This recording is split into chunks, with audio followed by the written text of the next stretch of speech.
Yo, what's up mga kaibigan? Halina tayo magkwentuhan. Isang taon na ang nakakalipas nang ilabas ni Shams ng ESPN ang trade na gumulat sa buong basketball world. At ito nga ay nang i-trade ng Dallas Mavericks ang kanilang franchise star Luka Doncic at kasama nito si Maxi Kleber para kay Anthony Davis, Max Christie at isang 2029 first round draft pick patungo sa Los Angeles Lakers. Ito lang nga naging kapalit ni Luka Doncic na 25 years old pa lamang noong mga oras na naganap ang trade. 5-time All-NBA first team member, 5 straight years na nasa top 5 ng MVP race at global icon na nanggaling pa lamang sa NBA Finals averaging 34 points, 10 rebounds and 9 assists per game.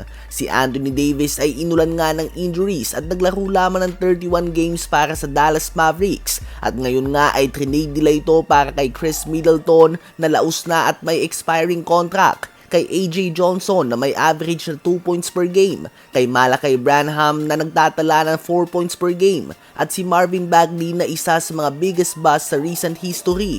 3 first round pick at 3 second round pick din nga ang kasama nito. So basically, ang talagang mapapakinabangan lang nga ng Dallas Mavericks sa Luka Doncic trade ay si Max Christie at ang mga draft picks kung tama ang magiging pag-draft nila.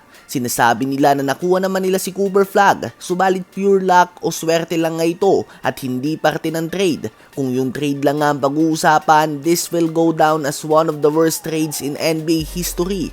Bukod na lang nga kung may maging superstars sa mga pick na makukuha nila.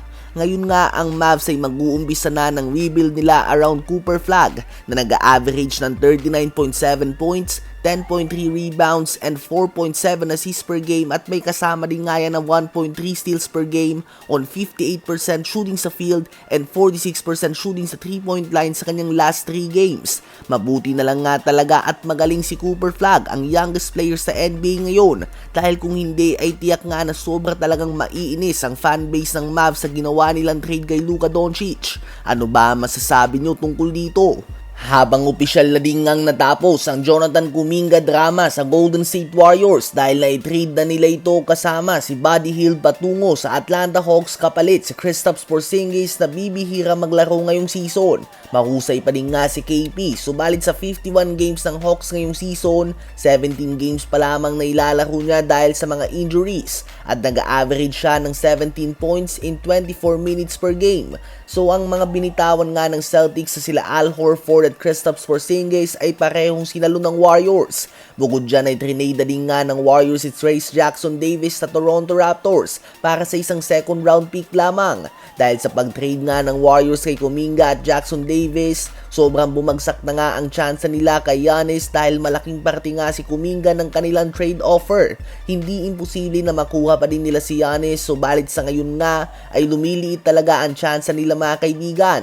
So from Giannis Antetokounmpo, ang reality nga ay si Kristaps Porzingis pala ang makukuha ng Warriors. Ano ba masasabi nyo tungkol dito?